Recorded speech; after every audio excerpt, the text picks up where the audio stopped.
இவன் அவங்க அண்ணியை கொலைப்படுறதுக்கு திட்டம் போட்டான். உங்க ஃபேவரட் சீரியல்ஸ் இனி டிவிக்கு முன்பே சன் நெக்ஸ்ட் ஆப்ல டவுன்லோட் பண்ணி சப்ஸ்கிரைப் பண்ணுங்க. நீங்க இப்படிலாம் பேசி நான் பார்த்ததே இல்ல. நீ கூட என் பேச்சை மீறி நடந்து நான் பார்த்ததே இல்லையே. அதுக்கு என்ன பண்ண சொல்ற? நான் சொல்றதை விட இது இவ சொல்றதானே உனக்கு வேற வாக்கு. என்னை விட உனக்கு இவதானே முக்கியம். இப்ப என்ன பண்ணணும்ன்றீங்க மாமா? உங்களுக்கு நான் என்னதான் பண்ணணும்? முதல்ல என் ரூமை விட்டு வெளியே போ. இனிமே நீங்க வரவே வராத. அதான் எனக்கு வேணும்.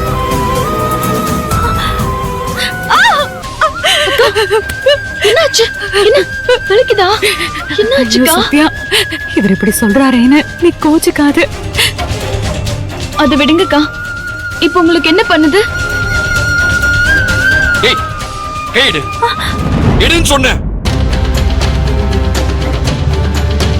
என்ன மாமா, ஒரு கர்ப்பிணி பொண்ணு கிட்ட இப்படி குரல உசத்தி கத்துறீங்களே. அமைதியா பேச தெரியாதா உங்களுக்கு? தேவிகா மனசு கஷ்டப்பட்டா அவங்க வயித்துல வளர உங்க குழந்தையோட ஆரோக்கியம் தானே மாமா பாதிக்கும். அத நீ புரிஞ்சுக்காம என்ன டென்ஷன் பண்ணிட்டு இருக்கியே? நான் என்ன பேசினாலும் உனக்கு எந்த பயமோ மரியாதையோ இல்ல. என் குழந்தை ஆரோக்கிய குறைபாடு ஆச்சுன்னா அதுக்கு நீதான் பொறுப்பு.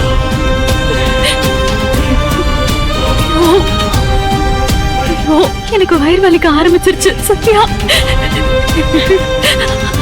பாருங்க மாமா, பாருங்க அவங்க டென்ஷன் ஆயிட்டாங்க. நீ பேசாத.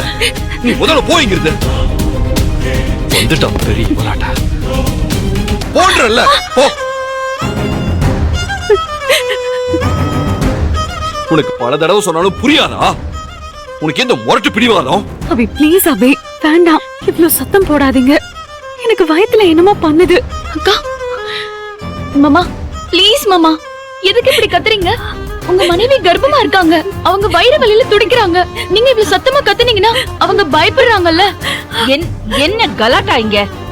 பாருங்கம்மா, நான் என் ஒய்ஃப் கிட்ட பேசிட்டு இருக்கேன். சத்யா எங்க ரெண்டு பேருக்கு நடுவுல வந்துகிட்டே இருக்காமா.